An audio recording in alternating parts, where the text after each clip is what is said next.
여러분 안녕하십니까? 광주 MBC 뉴스투데이 시작합니다. 먼저 오늘의 주요 뉴스입니다. 광주의 둥지를 튼 인공지능 관련 기업들이 맞춤형 인재를 찾는 데 애를 먹고 있습니다. AI 인재 양성을 서둘러야 할 것으로 보입니다.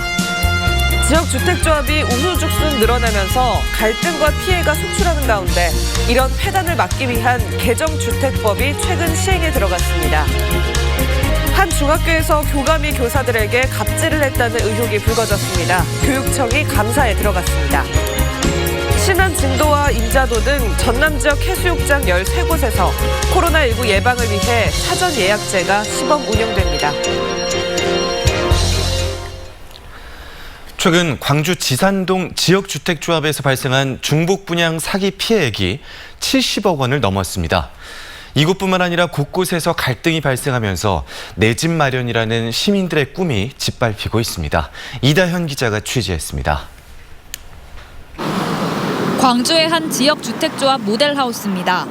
조합원 모집 신고 필증을 게시해놓고 유명 건설사가 200여 세대 규모로 아파트를 시공할 거라고 홍보합니다. 업무 대행사는 아직 조합 설립 인가나 사업계획 승인은 받지 못했지만 조합원 모집은 거의 마쳤다고 말합니다.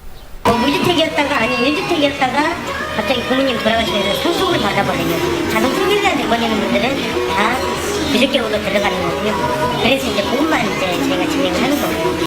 이곳처럼 광주에서 추진되고 있는 지역 주택조합은 모두 61곳. 인허가 절차 등이 쉽고 일반 분양가에 비해 약 20% 정도 저렴하다 보니 광주 지역에서 지역 주택 조합 사업이 우후죽순으로 추진되고 있습니다. 이 과정에서 조합과 조합 설립 업무 등을 도맡아 진행하고 있는 이른바 업무 대행사와의 갈등이 잇따라 발생하고 있습니다. 최근에는 동구 지산동 지역주택조합의 업무 대행사 관계자가 70억이 넘는 중복 분양 사기를 저지르고 도주했고 경남과 창원 지역에서도 대행사 대표가 구속되는 등 전국적으로도 지역주택조합 갈등이 끊이지 않고 있습니다. 토지를 구매하거나 또는 거기서 생기는 갈등 문제들, 또 사람들이 요구하는 그런 부분들 때문에 실제 많이 딜레이 됩니다. 그러다 보면 실제로는 2년, 3년 될 것이 5년, 6년, 서울에서는 10년 이상 소요되는 이유가 시세보다 20-30% 싼 가격으로 집을 구입할 수 있어 많은 시민들이 참여하고 있는 지역주택조합 아파트 사업. 일부 조합과 업무 대행사의 갈등 속에 내 집 마련이라는 시민들의 소박한 꿈이 산산조각나고 있습니다. MBC 뉴스 이다현입니다. 지역주택조합은 설립이 상대적으로 쉽고 또 업무 대행사를 감시 감독할 기능이 부족하다 보니 갈등이 빈번하게 발생합니다. 이런 폐단을 막기 위해 개정된 주택법이 이번 달부터 시행에 들어갔는데요. 계속해서 송정근 기자입니다. 무주택자가 저렴한 가격으로 내 집 마련의 꿈을 이룰 수 있는 지역주택조합 아파트 사업. 다른 사람이 갖고 있는 땅을 매입해 아파트를 짓는 사업이다 보니 토지 확보가 사업의 관건입니다. 그런데 토지를 사들이는 과정에서 부정과 비리가 발생하거나 토지 구입이 늦어지면서 많은 사업장에서 추가 분담금까지 발생하고 있습니다. 조합원들을 대신해 토지를 확보하고 조합 설립 인가를 받는 등 업무를 대행하는 대행사가 제 역할을 못하기 때문입니다. 이것저것 막 뛰어들어가지고 많은 사람이 뛰어들다 보니까 무자격자 능력도 경험도 없는 이런 사람들이 하다 보니까 사고가 많이 나고 있는 거죠. 이 같은 폐단을 막기 위해 지난 1월 지역주택조합과 관련된 주택법이 개정됐습니다. 핵심은 조합 설립 조건을 강화하고 업무 대행사의 투명성을 높인 데 있습니다. 먼저 조합을 설립하려면 사업 대상 토지의 소유권을 15% 이상 미리 확보하고 토지 사용 승낙서는 50% 이상 받도록 했습니다.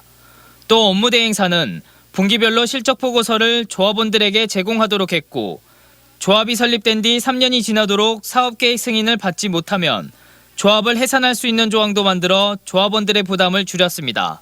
안 주면 그냥 조합원들끼리 서로 얘기를 하다 보면 이게 갈등이 되는 겁니다. 조합장이 뭐가 문제가 있는 거 아니야? 임원이 뭐가 문제는 이러다 보면 결국은 뭔가를 하더라도 조합원 입장에서는 소통이 안 되다 보니까 문제가 커지거든요. 하지만 지역주택조합의 책임을 강화하기 위해서는 재개발 사업의 경우처럼 조합을 사단법인화 하는 등 보완책이 필요하다는 지적이 있습니다. 법적인 성격도 좀 보완이 돼야 될 것 같고 조합 임원의 자격 부분도 좀 강화돼서 좀 조합이 좀 튼실하게 이렇게 운영될 수 있는 제도적인 장치가 조금 더 보완이 필요하다고 생각합니다. 예. 개정된 주택법은 지난 11일부터 시행됐습니다. 잇따르는 폐단의 법 개정까지 이루어지면서 서민들의 피해가 줄어들게 될지 주목됩니다.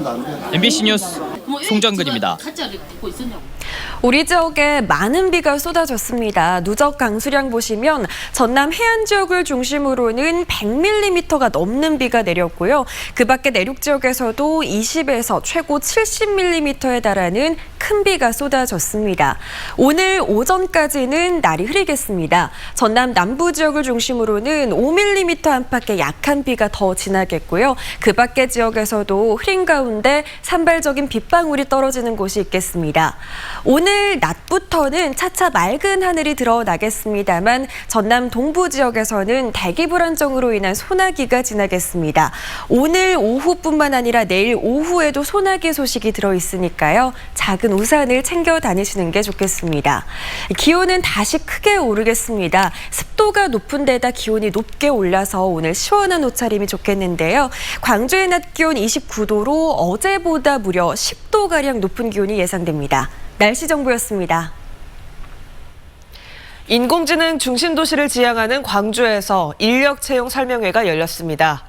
구직자는 물론 사람을 구하는 기업들도 생소한 자리였는데요. 인공지능 전문 기업들이 원하는 인재상은 어떤 건지 우종훈 기자가 취재했습니다. 공공기관들이 쓰는 소프트웨어를 개발하는 이 업체는 본사는 경기도 성남시에 있지만 광주에 AI 연구센터를 세웠습니다. 연구센터에서 일할 60여 명의 인재를 찾고 있는데 공공기관에서 쓰는 소프트웨어다 보니 보안성에 특화된 인재들을 찾고 있습니다. 하지만 광주 전남에서 보안에 특화된 전문 인재를 찾을 수 있을지 장담할 수 없기에 다른 지역에서 인재를 뽑아야 할지 고민하고 있습니다. 제일 중요한 거는 맞는 인재가 있다고 하면 그보다 더 많이 뽑을 수도 있고요.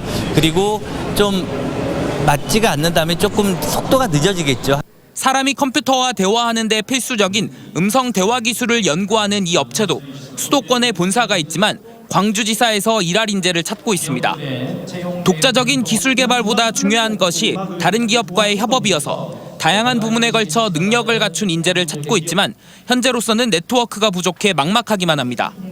필요한 인력 30여 명을 광주에서 다 구할 수 없을 것으로 보고 있습니다.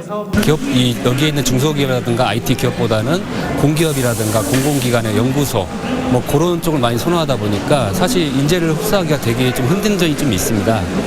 채용 설명회를 찾은 구직자들도 답답하기는 마찬가지입니다. 인공지능 업체들이 원하는 수준은 매우 높은데 이에 맞춘 교육은 이제 시작 단계이기 때문입니다. AI가 워낙 수학 쪽 분야도 필요하고 프로그래밍 쪽에서도 좀 어려운 분야에 속하거든요. 그래서 좀 더 많은 교육이 필요한데 광주시는 인공지능 사관학교를 만드는 등 인공지능 기업들이 원하는 인재 양성에 본격적으로 나섰습니다. 인공지능 정책과에서는 AI 기업에 취업하고 싶은 취업 준비생들에게 다양한 인센티브를 기업들에게 제공을 하고자 합니다. 광주 첨단 3지구 인공지능 연구단지에는 2024년까지 최첨단 기업들이 속속 들어설 예정입니다. 우리 지역 인재들이 인공지능 전문 기업에 채용될 수 있도록 하기 위해서는 인재 양성에 보다 속도를 내야 할 것으로 보입니다. MBC 뉴스 우종훈입니다. 과학기술정보통신부가 광주 북구와 전남 장성군 일대의 첨단 3지구를 인공지능 중심 산업융합 집적단지로 조성하는 계획을 확정했습니다. 과학기술정보통신부는 어제 광주 북구와 장성군 일대 연구개발특구 미개발지인 첨단 3지구 조성 계획을 심의 의결했습니다. AI 집적단지 사업은 광주 첨단 3지구 46,200제곱미터에 3,939억 원을 들여 2024년까지 인공지능 산업과 자동차, 에너지 등 지역의 주력 산업들을 융합해 한데 모으는 계획입니다. 빛가람 혁신도시에 본사를 둔 전력거래소가 신입사원 공개 채용에 나섭니다. 전력거래소는 신입직 25명과 경력직 5명, 공무직 8명 등 41명을 채용하기 위해 오는 30일 정오까지 홈페이지를 통해 지원서를 접수한다고 밝혔습니다. 채용 절차는 국가직무능력표준 중심의 블라인드 방식으로 시행되고 공정성과 투명성을 확보하기 위해 필기시험과 면접 등의 전형 절차가 외부 전문기관에 맡겨 진행됩니다. 강진의 한 중학교 교감이 갑질을 했다는 의혹이 제기돼 교육청이 감사에 나섰습니다. 피해를 당했다는 교사는 언쟁을 벌이던 중 해당 교감에게 폭행을 당했다고 주장했습니다. 김한수 기자가 취재했습니다. 강진의 한 중학교, 이곳에서 상담 교사로 일하는 A씨는 같은 학교의 교감 B씨로부터 이른바 갑질을 당했다고 주장합니다. 지난 9일 교감 B씨가 수업권이 없는 자신에게 시험 감독을 맡기는 등 업무에 지시를 했고 이를 거부하자 교감이 교무실 밖으로 불러내 물리력을 행사했다는 겁니다. 앉으세요. 그러더니 저 문을 잡았더니 나가지 마 하더라고요. 근데 이렇게 문을 잡는 순간에 저를 양쪽 팔을 잡고 저를 밑들어 버리더라고요. 근데 제가 넘어지지는 다행히 않았죠. 해당 학교에서 근무했던 또 다른 교직원은 교감 B씨가 학교 예산을 부당하게 집행했다고도 주장했습니다. 자기가 원하는 물품을 사고 싶어를 하시죠. 우리는 이게 더 필요해서 이게 사보겠다 하면 이제 자기가 다른 학교는 교감들이 이걸 들고 다니더라. 이걸 사달라. 해당 교감은 의혹을 전면 부인했습니다. 폭행은 가벼운 신체 접촉일 뿐이었으며 교비 부당 집행과 업무의 지시 주장도 교칙에 어긋나지 않는다고 주장했습니다. 이야기 마무리하고 조용히 하고 하자고 이렇게 손을 잡았지 그걸 비키거나 어쩌거나 그걸 안 치거나 이게 전혀 아닌데. 결국 A 교사가 B 교감을 상대로 민원을 제기해 교육청이 감사에 나섰습니다. 1차 진술을 받은 강진교육지원청은 업무의 지시에 대해서는 학교 자율이라면서도 폭행과 교비 부당 집행은 조사할 계획이라고 밝혔습니다. 채용 계약서상을 검토해서 위배가 되는지 검토하였고 교감쌤에 대한 갑질 그리고 예산 사용에 대한 부당 사용에 대한 내용은 추가 조사가. A씨는 B 교감을 폭행 혐의로 경찰에 고소해 논란은 더욱 확산될 전망입니다. MBC 뉴스 김한수입니다. 보복 해임 논란이 일고 있는 명진고등학교에 대해 광주시 교육청이 특별 장학 등을 검토하기로 했습니다. 광주시 교육청은 보복 해임 논란에 이어 학교 측이 학생들까지 고소한 상황을 예의주시하고 있다며 이같이 밝혔습니다. 교육청은 또 학교 측에 학생 고소권을 취하해달라고 요청했고 학교 측은 이에 대해 긍정적으로 답변했다고 전했습니다.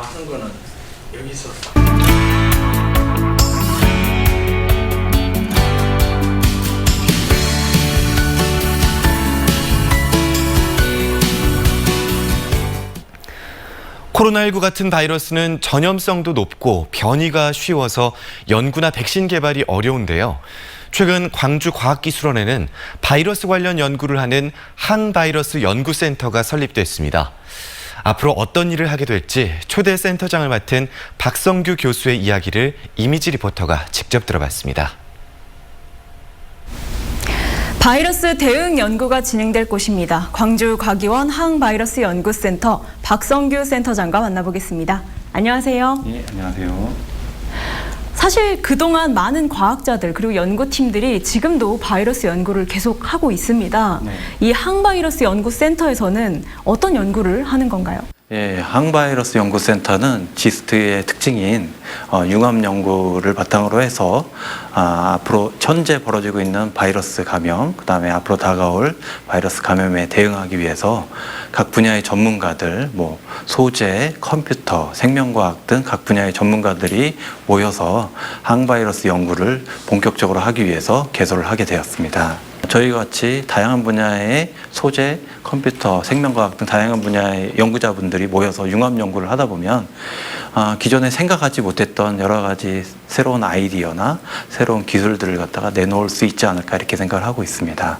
아무래도 바이러스 하면 코로나19를 빼놓을 수 없을 겁니다. 네. 그러면 센터에서는 코로나19 관련 연구도 진행되는 건가요?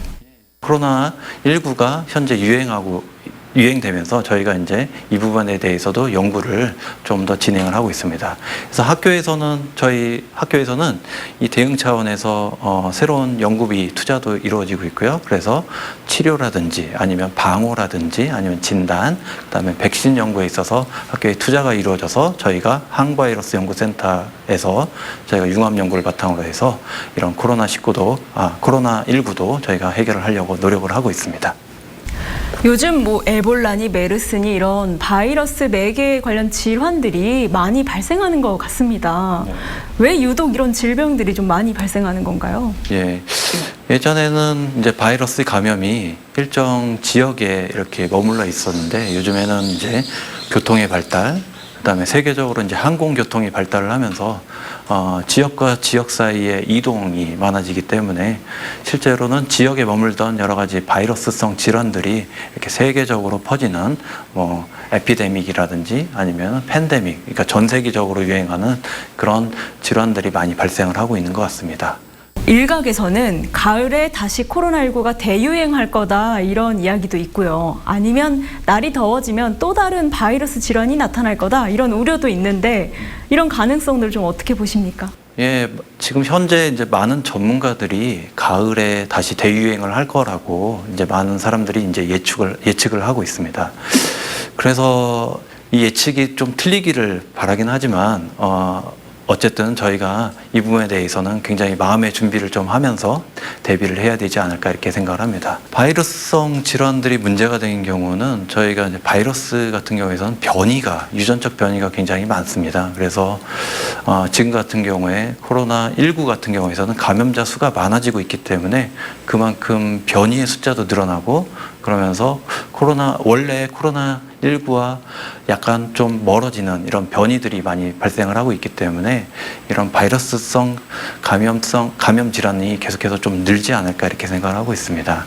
그래서 이 부분에 대해서 저희가 이제 깊게 고민을 하고 있고요. 항바이러스 연구센터에서는 현재 코로나19뿐만 아니라 다가올 여러 가지 바이러스에 대응해서 다양한 개인 방호라든지 아니면 치료제 개발이라든지 백신 연구의 개발이라든지 이런 부분에 있어서 범용 플랫폼을 저희가 좀 개발을 하려고 노력을 하고 있습니다.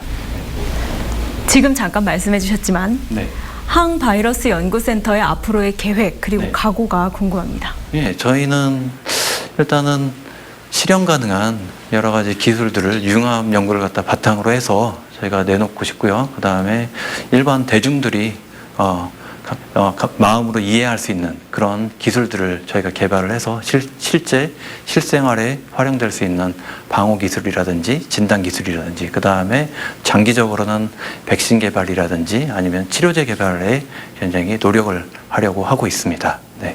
알겠습니다. 말씀 잘 들었습니다. 고맙습니다. 네, 감사합니다. 섬과 섬과 육지를 잇는 다리 건설이 지연돼 불편을 겪는 곳들이 있습니다. 섬 주민들의 불편은 말할 것도 없고 정부가 목표로 하고 있는 지역 균형 발전, 서남 해안 해양벨트 조성과도 거리가 멀다는 지적입니다. 박영훈 기자가 취재했습니다. 지난 2017년 개통된 완도군 노하도와 구도 간 연도교입니다. 당초 구도를 징검다리 삼아 이미 보길도와 연결된 노하도에서 소완도를 같은 생활권으로 묶겠다며 1차로 건설한 겁니다. 그런데 1차 다리가 개통된 지 3년이 되도록 구도에서 소완도를 잇는 2차 다리는 예산이 없어 시작조차 못하면서 반쪽짜리 연도교에 그치고 있습니다. 국내 최대 다시마 생산지로 3,800여 명이 모여 사는 또 다른 섬마을. 육지와 연결된 건너편 항구와 4km 거리지만 뱃길이어서 기상이 나쁜 1년에 3분의 1 이상의 기간은 사람도 물류도 꼼짝없이 발이 묶입니다. 바람만 조금만 부면 배가 안 다니죠. 그럼 병원에 가려면 힘들고 애당이 많죠. 때문에 지방도를 국도로 승격시키고 완도 약산도에서 금일도 그리고 고흥군까지 다리로 연결해야 한다는 필요성이 강조되고 있습니다. 실제로 전남에서 부산을 잇는 서남해안 해양벨트에서 완도 고흥 구간의 연륙연도교 사업이 빠져 있습니다. 유일하게 연결되지 않은 구간입니다. 지역 균형 발전과 관광객 유입, 지역 경제 활성화를 위해서 본 사업이 반드시 필요한 실정입니다. 주민 불편 해소, 관광객 유치, 남해안 해양 관광벨트 완성을 위해 섬을 잇는 다리 건설을 요구하는 목소리에 정부가 어떤 답을 줄지 관심이 모아지고 있습니다. MBC 뉴스 박영훈입니다. 다음 달 13일부터 전남 지역 해수욕장이 일제히 개장하는 가운데 신안 증도 짱뚱어, 임자 대광 해수욕장 등 13개 해수욕장에서는 예약제가 시범 운영됩니다. 해수욕장 예약제는 해양수산부에서 코로나19 감염병 예방을 위해 밀집도 완화를 위해 제안된 정책으로 바다여행 누리집을 이용해 예약할 수 있습니다. 해수욕장 예약제는 정부 방안을 전라남도만 수용한 것으로 충남 등 대부분 지자체는 자체적으로 대책을 마련하겠다는 입장을 보이고 있습니다.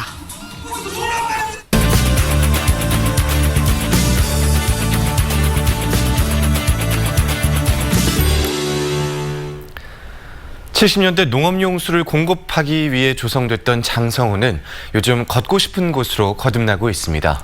강변을 따라서 데크길이 조성되고 있고 출렁다리도 최근 하나 더 완공이 됐는데요. 바뀌는 장성호의 모습, 정수정 여행작가와 살펴보시죠. 안녕하십니까? 네, 안녕하세요. 이전에도 한번 소개를 해드린 적이 있죠. 장성호 데크길. 근데 요즘에 좀 변화가 있었다고요? 네, 그렇습니다. 2018년 개통한 옐로우 출렁다리 곁에 황금빛 출렁다리가 새롭게 개통이 됐습니다.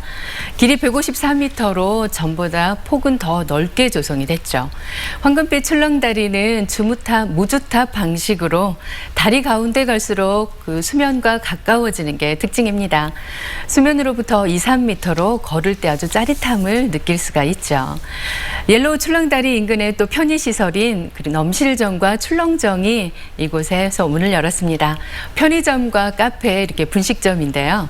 지금은 코로나 때문에 운영되지 않지만 곧 로컬푸드 직매장터와 함께 운영될 계획이라는 반가운 소식입니다. 네, 수변 데크길도 최근 완공 소식이 있었죠. 네. 전체에 비하면 어느 정도나 완공이 된 건지, 그리고 또 어느 구간이 특히 걷기 좋은지도 궁금합니다. 네, 장성호 전체를 둘러보는 그 코스로 완공이 되면 약 34km가 되는데요. 현재는 8.4km 정도가 조성이 됐습니다. 여기 장성호 좌우측 수변길에 새 이름이 이렇게 지어졌는데요. 먼저 기존의 왼쪽 수변길은 출렁다리로 가는 길이다라고 해서 출렁길로 이렇게 이름 지어졌습니다. 이 출렁길은 끝없이 펼쳐진 호수와 그리고 시원한 나무 그늘, 여기에 산의 매력을 동시에 즐길 수 있습니다. 지방의 오른쪽에 새롭게 놓인 이 숲속길인데요. 이 숲속길의 매력은 나무와 물 그리고 데크길까지인데요. 명품 출렁다리가 어울리는 수변의 풍광을 한눈에 즐기며 다녀볼 수 있습니다. 이 출렁길과 숲속길을 품고 있는 두 개의 출렁다리가 있는데요. 놓칠 수 없는 코스로 이 길을 꼭 걸어야 할 이유겠죠?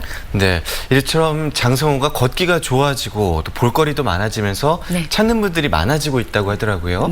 그리고 상품권 교환제가 생겼다라고 하던데 좀 설명해 주시죠. 네, 사계절 관광 명소인 이곳 장성호 수변길에는 평일은 무료고요. 그리고 주말과 공휴일에만 7월 1일부터 상품권 교환제를 운영합니다. 이 상품권 교환제는 장성호 수변길을 찾는 관광객들에게 입구에 있는 상품권 교환소에서 3,000원을 내고 동일의 금액에 장성 상품권을 돌려주는 방식입니다. 지역 경제에도 보탬이 되고 그리고 자연을 보호하고 그리고 또 최고의 관광 서비스를 제공하기 위해서 장성군에서 오랜 토의 끝에 마련한 방안이라고 합니다. 장성 군민과 65세 이상 장애 그리고 장애인은 무료 입장 가능하고요. 이 상품권 교환제는 주말과 공휴일에만 일반 관광객들에게 적용이 됩니다. 이 상품권은 그 장성 지역 내 1,400여 개 가맹점이 있는데요. 이 가맹점에서 현금으로 이렇게 사용하실 수 있습니다. 장성호 수변길만 걷고 오기는 조금 아쉽다 하는 분들을 위해서 주변에 같이 둘러볼 만한 그런 곳도 소개를 해주시죠. 네, 장성호 문화예술공원입니다. 이 예술공원은 시와 글과 그림 그리고 어록이 이렇게 함께하는 멋진 조각작품들이 함께하는데요. 학창시절 한 번쯤 접해봤을 작품들을 감상하면서 오를 수 있습니다. 이곳에 또 전망대가 있는데요. 이른 시간대나 그리고 또 비 오는 날에 오르면 몽환적인 느낌의 장성호가 물안개가 이렇게 번져오는데요. 그 멋에 흠뻑 빠져올 수 있습니다. 장성호의 싱그러운 여름, 그 멋진 풍광에 젖어오는 주말 되시기 바랍니다. 네, 오늘은 정수정 여행작가였습니다. 고맙습니다. 네, 고맙습니다.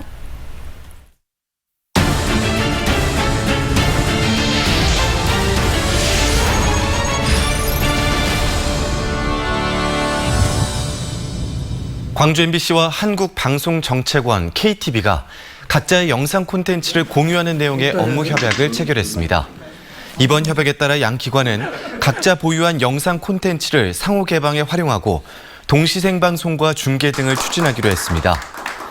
대한뉴스와 정부 촬영물 등 135만 건의 영상을 디지털 파일로 보유하고 있는 KTV는 공유 개방 정책에 따라 언론사들과 영상 공유를 추진하고 있고 호남권에서는 처음으로 광주 MBC와 업무 협약을 체결했습니다. 지난 새벽까지 큰 비가 쏟아졌습니다. 누적 강수량 보시면 전남 남부 지역을 중심으로 100mm가 넘는 비가 내렸고요. 특히 일부 도서 지역에서는 180mm 안팎의 강수를 기록하기도 했습니다.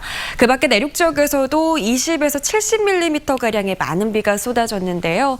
오늘 오전까지 날이 흐린 가운데 약한 비가 지나겠습니다. 전남 남부 지역을 중심으로 5mm 안팎의 비가 내리겠고요. 그 밖의 지역에서도 산발적인 빗방울이 떨어지는 곳이 있겠습니다. 오늘 낮부터는 차차 맑은 하늘이 드러나겠는데요. 전남 동부 지역에서는 대기 불안정으로 인한 소나기가 지납니다. 오늘 오후부터 밤사이 또 토요일인 내일 오후에 비가 내릴 것으로 예상되니까요. 작은 우산을 챙겨 다니시는 게 좋겠습니다. 어제는 비가 내리면서 날이 선선했는데요. 오늘 낮부터는 다시 강한 볕이 내리쬐면서 기온이 높게 오르겠습니다. 광주의 낮 기온 29도로 어제보다 무려 10도가량 높은 기온이 예상됩니다. 목포의 낮 기온 26도 보이겠고요. 해남의 낮 기온은 27도로 예상됩니다. 순천의 낮 기온은 30도까지 오르면서 후텁지근한 가운데 매우 덥겠습니다. 바다의 물결은 최고 1.5m에서 2.5m로 일겠습니다. 오늘 낮부터 당분간은 구름만 많거나 맑은 날씨가 이어지다가요. 다음 주 수요일부터 목요일 사이 또 비가 내리겠습니다. 날씨 정보였습니다. 이상으로 광주 MBC 뉴스투데이를 마칩니다. 함께해 주신 여러분 고맙습니다.